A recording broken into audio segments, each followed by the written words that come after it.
2월 24일 인천교회 수요 기도회를 하나님께 올려드리겠습니다. 먼저 교회 소식을 안내해 드리겠습니다. 코로나19 2단계로 2월 28일 이후에 모든 예배를 안내해 드리겠습니다.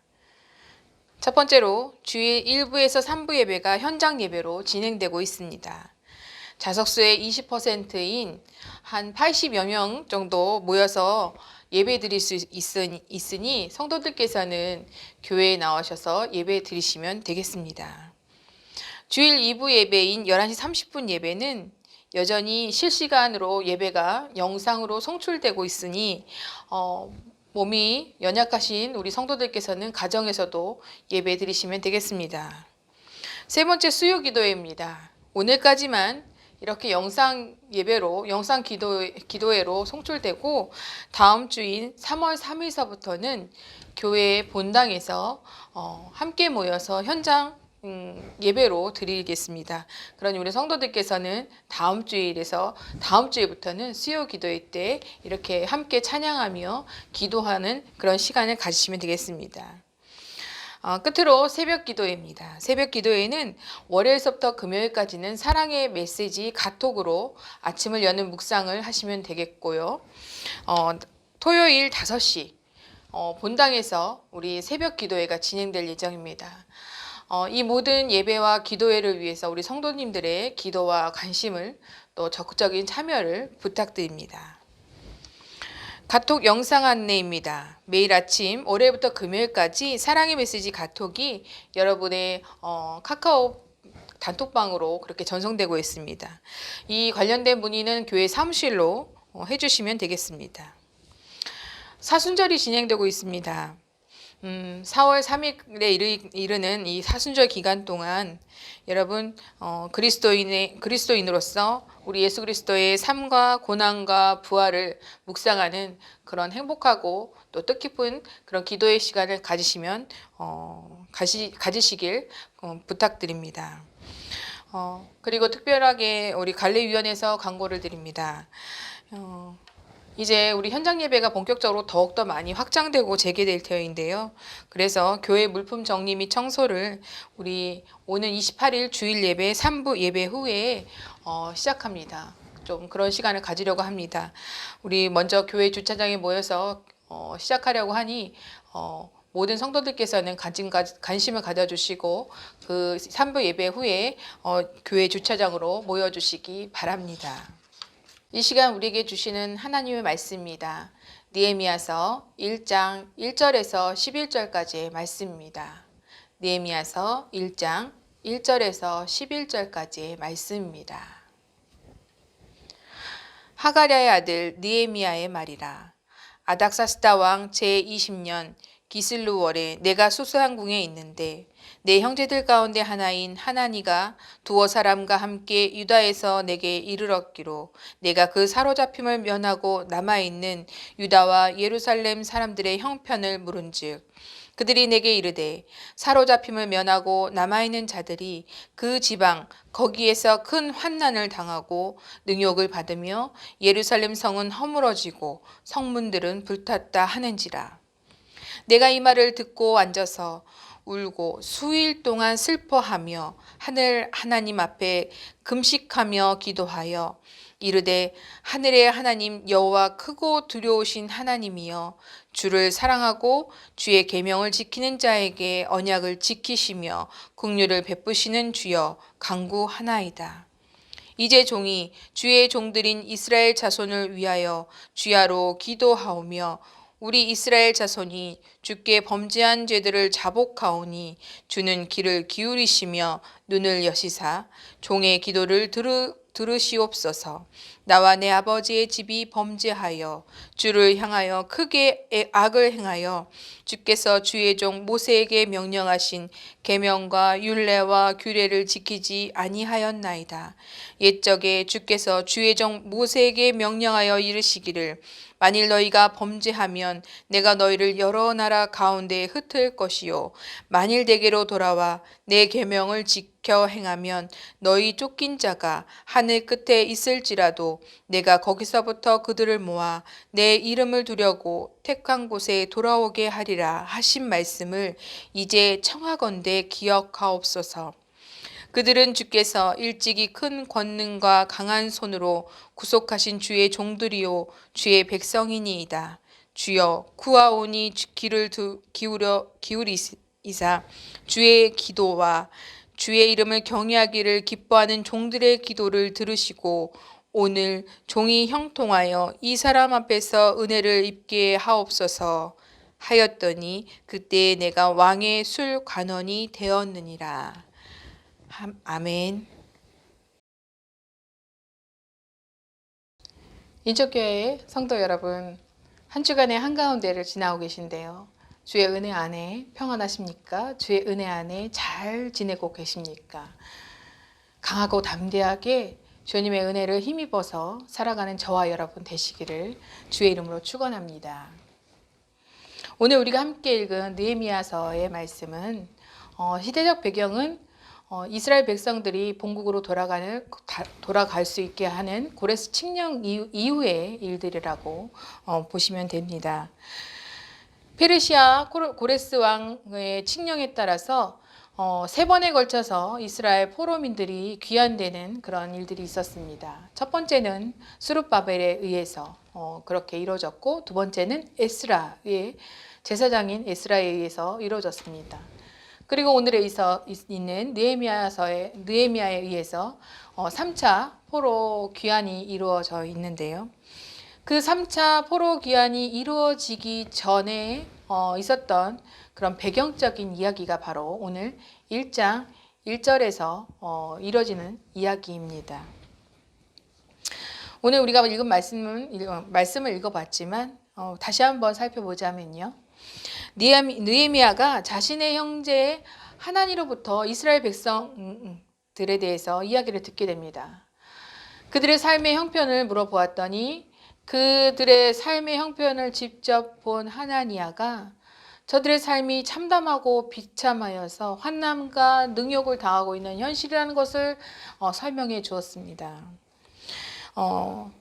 시대적 배경에 따라서 어떤 참담한 상황인가 한번 살펴본다면 저들은 포로민이었다 데려갔던 이스라엘 백성들은 포로로 끌려가지 않은 거기 남아 있었던 자들과 또 그 사마리아 땅에서 또 저들과 또 외부의 바벨론의 정책에 따라서 서로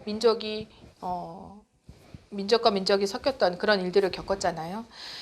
그래서 사마리아 지역에 있는 거류민들 또 포로로 끌려가지 않았던 이들에 의해서 그들과 심한 갈등과 또 저들의 어떤 착취를 통해서 비참한 생활들을 하고 있다는 이야기를 듣게 됩니다. 그리고 또한 주변 부족민들에 의해서 호시탐탐 외세의 침략에 대해서 그렇게 위협을 느끼고 있다는 그런 것입니다. 그런데 저들은 그 모든 것들에 대해서 방어할 수 있는 체계도 없었고, 또한 저들의 삶의 자리를 둘러쳐줄 울타리인 성벽 또한 없었기 때문에 어떤 위협과 긴장과 위기 가운데 노출되어서 그냥 그저 그렇게 환난과 능욕을 참아내며 그런 속에서 어쩔 수 없이 살아갈 수밖에 없는 그런 삶을 살았다는 이야기를 바로 하나니야를 통해서 듣게 되었다는 것입니다. 느헤미야라는 그런 이름 자체의 뜻을 본다면 하나님이 여호와가 위로하신다라는 그런 말의 뜻을 느헤미야라는 이름이 갖고 있는 뜻인데요. 이 모든 어떤 그 형편을 물어보는 느헤미야를 가만히 묵상해 보면 이런 생각이 들더라고요. 한 나라의 술 맡은 관원으로서 상당히 고위직에 있었잖아요. 포로민이었지만 어떤 페르시아에서 자신의 위치를 향유하면서 살아갈 수 있는 그런 삶이었을 텐데 어쩌면 느헤미야는 자신의 이름에 담겨있는 그 뜻을 항상 신뢰하며 그 뜻이 언젠가는 이루어질 것을 감안하고 예상하고 그것을 유념해 두는 그런 인생을 살지 않았을까라는 생각을 해봅니다. 그러니 하나니라는 사람을 통하여서 이스라엘 사람들의 이야기를 듣게 되고 그 참담하고 그 비참한 삶의 이야기를 들으면서 눈물로 그 자리에 주저앉게 됐고 깊은 슬픔에 빠져서 저들을 위하여서 애통하는 심정으로 그렇게 금식하며 하나님께 기도할 수 있었던 느헤미야 모습을 우리는 말씀을 통해서 읽어보게 된다는 것입니다. 느헤미야의 슬픔을 통해서 우리에게 이런 일이 일어나면 우리는 어떤 모습이 될 수 있을까? 우리는 어떤 신앙인의 모습을 나타낼 수 있을까라는 생각을 또 해보게 됩니다. 여러분, 우리는 슬픔이라는 감정을 갖고 있습니다. 이 슬픔이라는 감정을 우리는 굉장히 개인적으로 생각하고 이해를 하고 있는 그런 일들이 참 많은데요. 느헤미야의 슬픔을 통해서 슬픔이라는 것은 개인적이 아니고 공동체적으로 그것을 공동체적으로 우리는 좀 생각해 볼 수 있는 여지를 좀 발견하게 됩니다.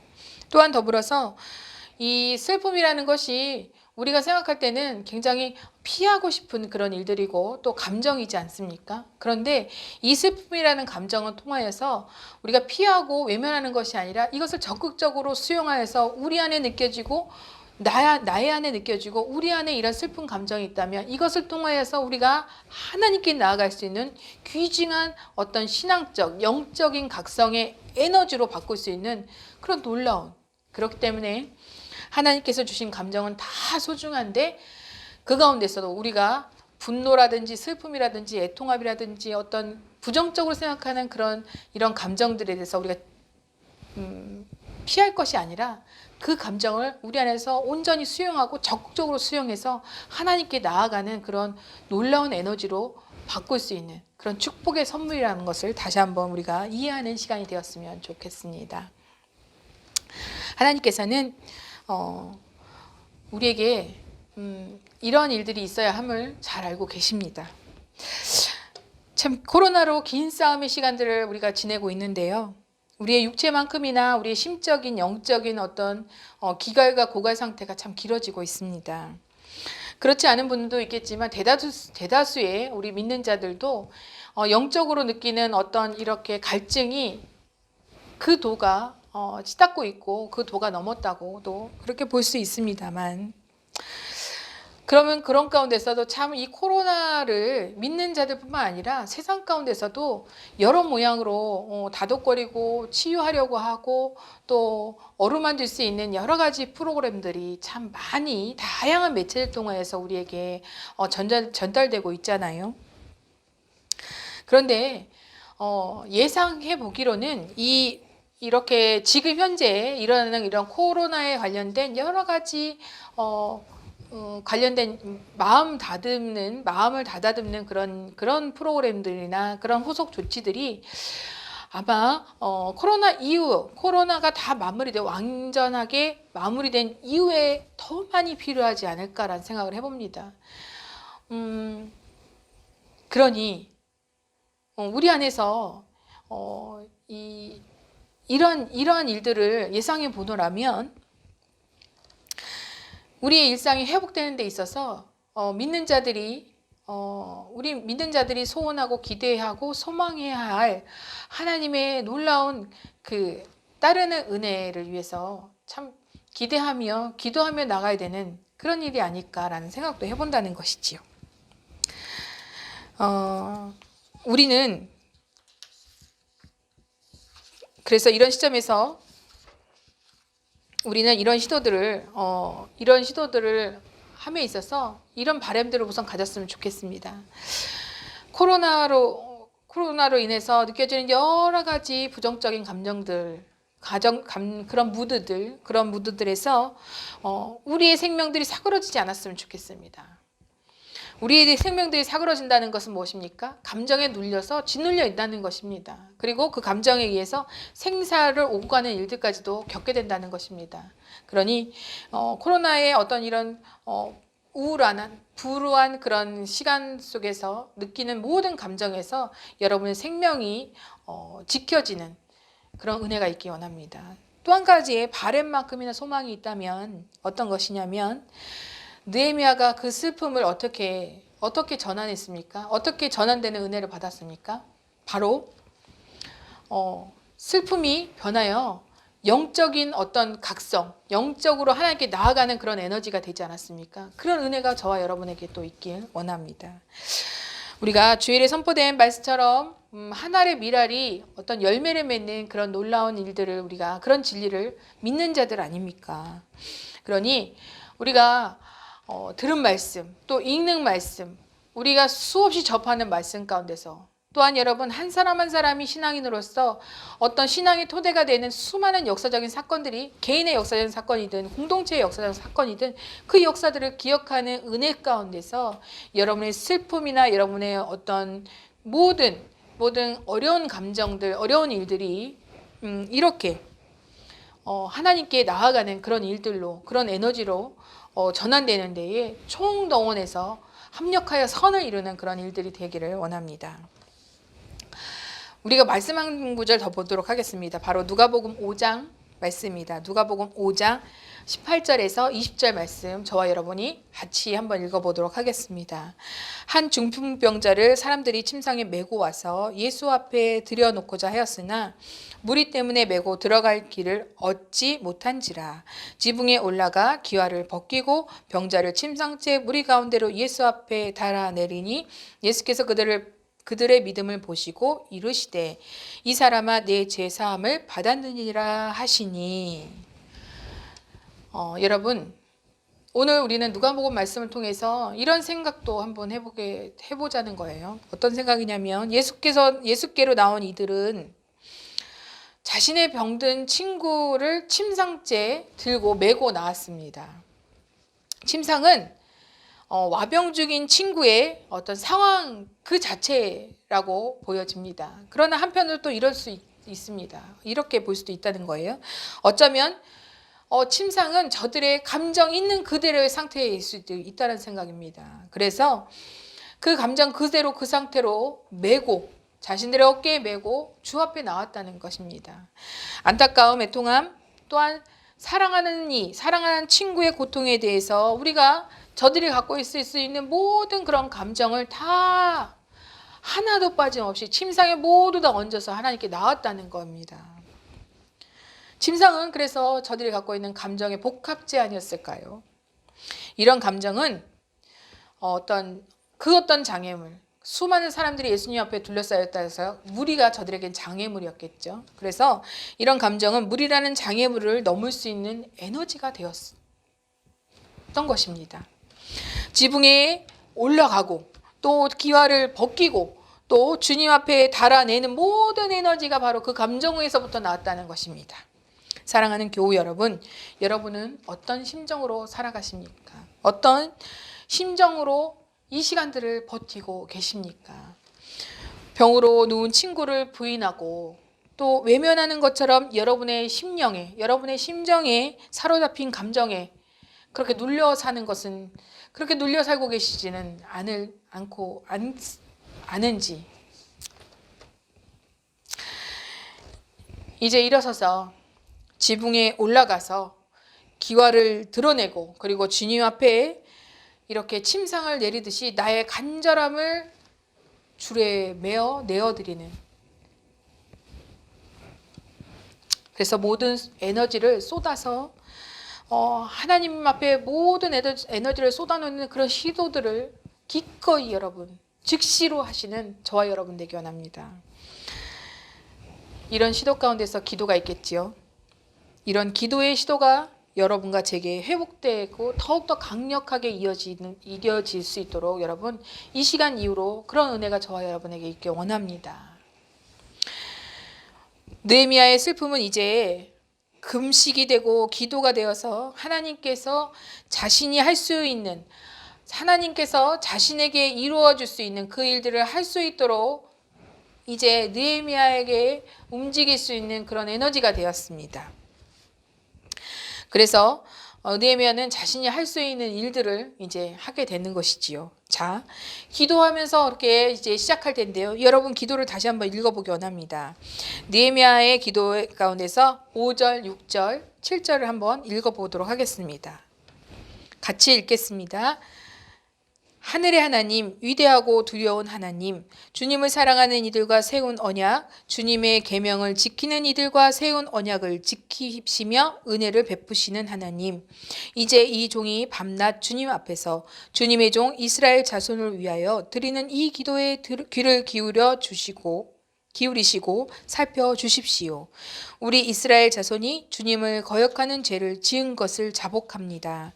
저와 저의 지방까지도 죄를 지었습니다. 우리가 주님께 매우 큰 잘못을 저질렀습니다.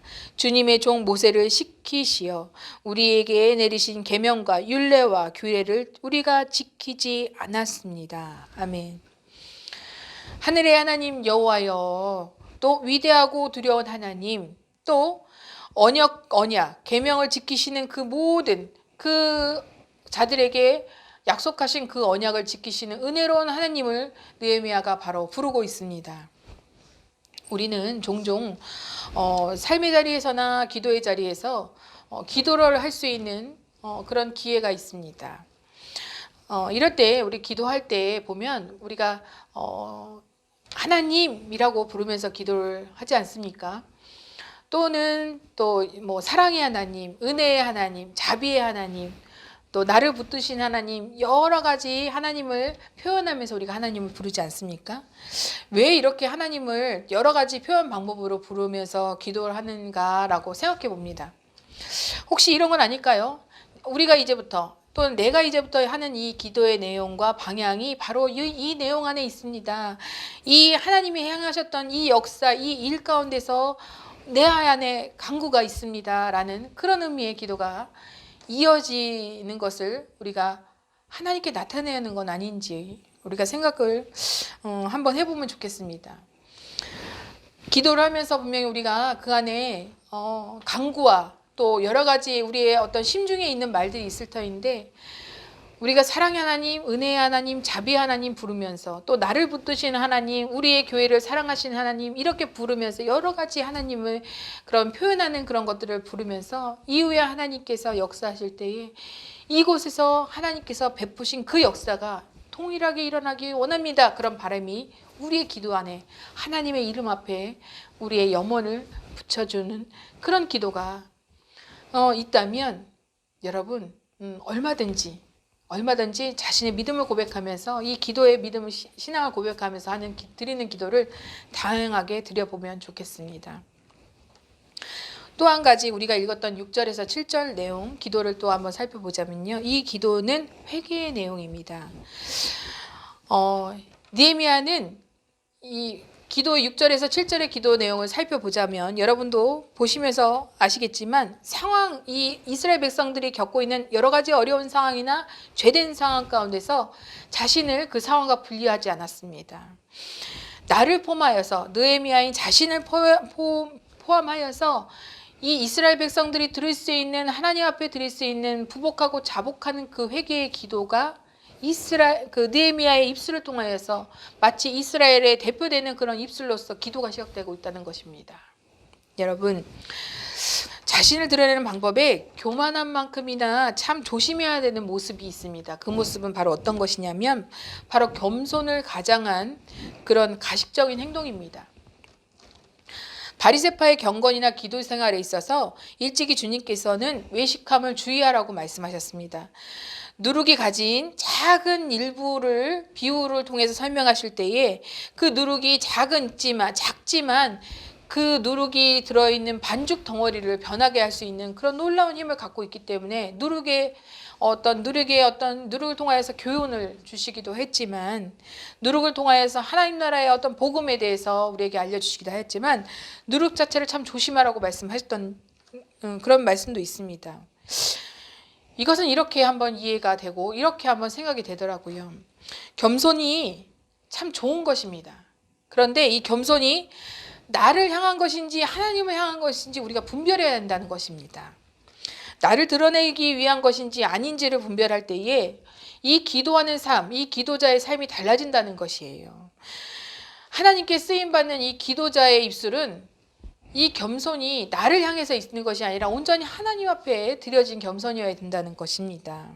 그래서 나를 드러내는 그런 겸손이 아니라 하나님 앞에서 자신의 죄성과 자신의 연약함을 드러내고 그 앞에서 하염없이 하나님만 바라볼 수 있는, 그래서 기도를 통하여서 하늘문이 열려질 수 있는 그 위대하시고 그 기도에 우리의 간구의 대상이 되시는 하나님을 향해 있을 때 온전히 회개가 참된 회개가 될 것이고 겸손 또한 참된 겸손이 된다는 것입니다. 진정한 회개가 있는 기도가 이루어질 때 비로소 환난과 능욕의 상황에서 있지만 하나님 안에 있다는 것을 이 또한 고백할 수 있게 되고요. 이러한 진정한 회개의 자리에서 나를 위하여서 그리고 수많은 다른 나라는 존재를 위해서 우리가 애통하며 울 수 있다는 것입니다. 그리고 또한 어떻게 됐습니까? 느헤미야 기도의 말미에 보면 이런 고백이 나오게 되지 않습니까? 술관원이 된 이유가 비로소 느헤미야는 깨닫게 된다는 것입니다. 어려움이 있고 여러 가지 환난이 있지만 이 어려움 가운데서 내가 나아갈 수 있는 힘의 원동력이 바로 하나님께 나올 수 있다는 그런 고백까지도 이룰 수 있다는 것이 바로 회개가 있는 기도의 시작이라는 것입니다. 사랑하는 성도 여러분, 눈물 흘리는 일에 겁내지 마시기 바랍니다. 속상한 일에 우리가 속상한 일은 있지만 거기 안에서 그 속상한 일에 매여서 눌려서 잊지 맙시다.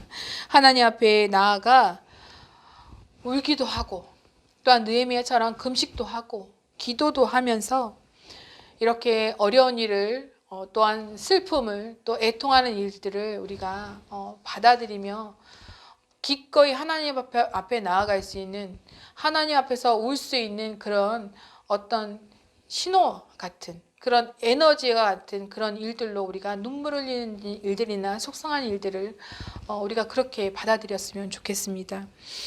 우리의 이런 감정을 통해서 일어설 수 있고 또한 나아갈 수 있도록 하나님께서는 그런 세밀하게 역사하시는 능력 있으신 우리 아버지 하나님이시기 때문입니다. 오늘 우리가 말로 다 할 수 없는 그런 상함 심령에 놓여 있을지라도 우리 안에서 아파하심으로 우리의 작은 신음에도 응답하시는 그 하나님께서 성령을 통하여서 우리 대신 우리가 미처 말로 다 풀어내지 못하는 그런 일들까지도 하나님 앞에 중보하고 계신 그 성령 하나님에 의해서 또 우리에게 또 살아갈 수 있는 힘을 주시지 않습니까? 그렇기 때문에 울 수 있는 일, 애통할 수 있는 일, 또 여러 가지 모양으로 힘들어질 수밖에 없는 그 일들을 겁내지 말고 주님 앞으로 나오는, 주님의 이름으로 슬픔을, 아픔을 살아내는 저와 여러분이 되기를 주의 이름으로 부탁드립니다. 이제 우리가 찬송을 하며 하나님께 또 기도할 텐데요. 찬송 279장입니다. 279장을 부르시며 애통하는 심령이 있으시거나 또 간절한 기도 제목이 있으시거나 여러 모양으로 기도가 시작되어 있는데요. 우리 안에서 진정한 회개가 시작되기 원합니다. 우리의 믿음의 대상이신 하나님 앞에 비로소 우리가 울어야 우리 안에 있는 모든 감정이 에너지가 되어서 하나님 앞에 나아갈 수 있지 않습니까? 하나님 앞에 그렇게 나아가는 그런 힘을 달라고 또 기도하시는 시간 되기 원합니다. 우리 찬송하시겠습니다. 279장입니다.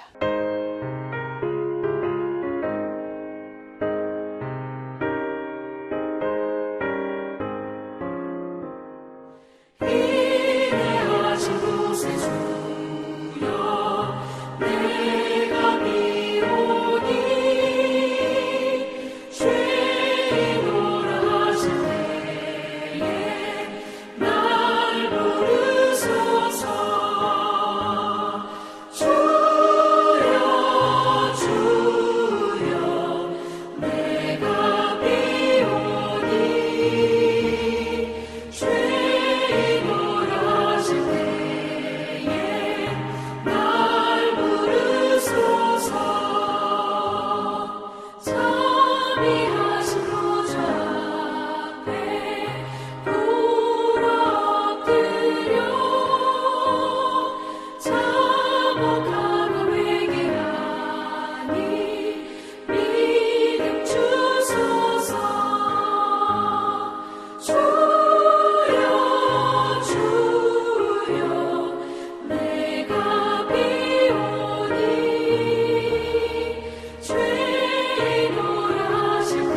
이제 우리가 기도하며 하나님께 나아갈 텐데요. 첫 번째는 말씀에 대한 결단 기도입니다.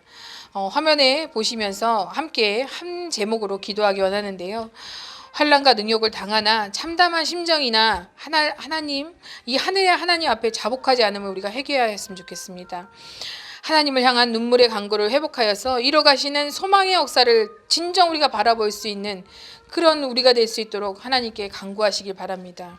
예수 그리스도와 더불어서 사순절 기간 동안 우리로 주님의 은혜의 통로로서 복음을 위하여서 또한 세상에서 이루어가신 하나님 나라를 위해서 우리가 간절히 주님의 이름을 부르면서 기도하겠습니다. 주여,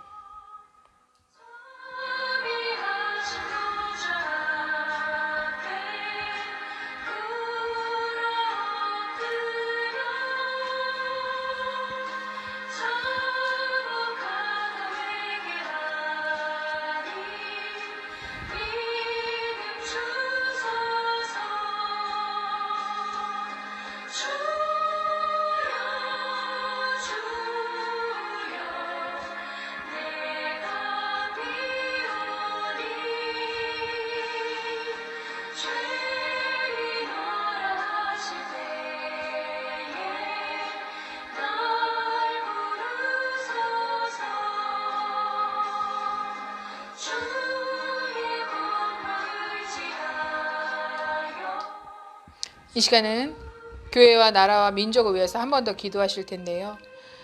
주의 은혜 안에 강하게 될 수 있는 우리 인천교회가 될 수 있도록, 그래서 하나님의 뜻이 온전히 이루어지는 교회가 될 수 있도록, 또한 세상을 향해서 중보하는 교회가 될 수 있도록, 또한 이 나라 이민족을 위해서 기도하는 여러분, 우리가 되었으면 그런 기도를 드리기 원합니다.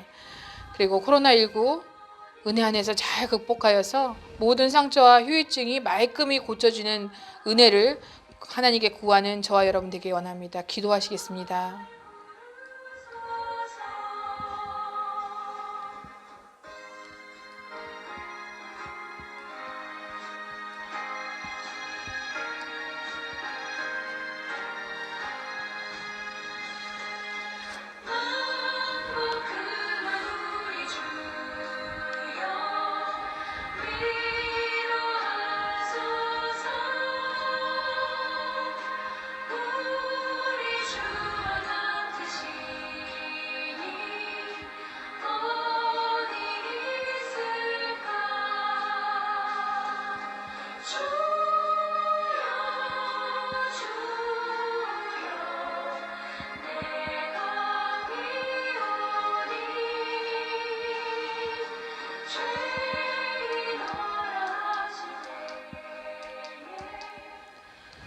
이제 마지막 기도입니다. 개인의 기도 제목을 위해서 기도하시는데요. 자녀를 위해, 또 가정을 위해, 또 여러 가지 우리의 기도 제목, 우리의 일터를 위해서 기도하실 텐데요.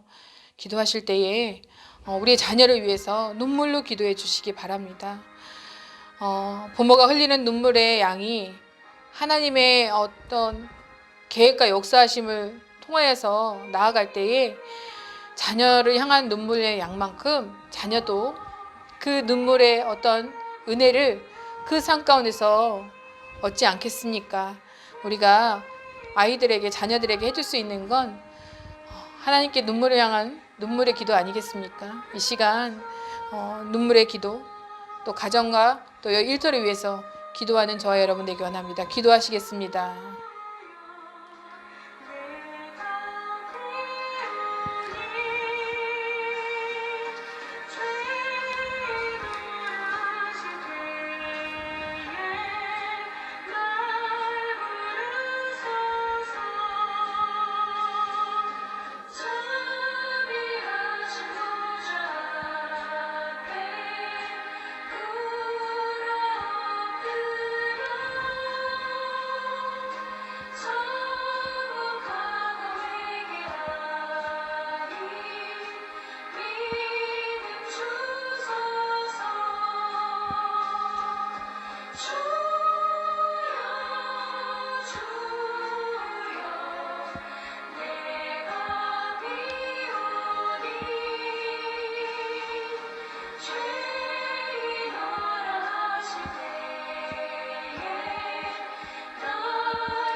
이제 우리가 드린 모든 기도와 수요 기도회를 주님이 가르쳐 주신 기도로 마치겠습니다. 하늘에 계신 우리 아버지, 아버지의 이름을 거룩하게 하시며 아버지의 나라가 오게 하시며 아버지의 뜻이 하늘에서와 같이 땅에서도 이루어지게 하소서. 오늘 우리에게 일용할 양식을 주시고 우리가 우리에게 잘못한 사람을 용서하여 준 것 같이 우리 죄를 용서하여 주시고 우리를 시험에 빠지지 않게 하시고 악에서 구하소서. 나라와 권능과 영광이 영원히 아버지의 것입니다. 아멘.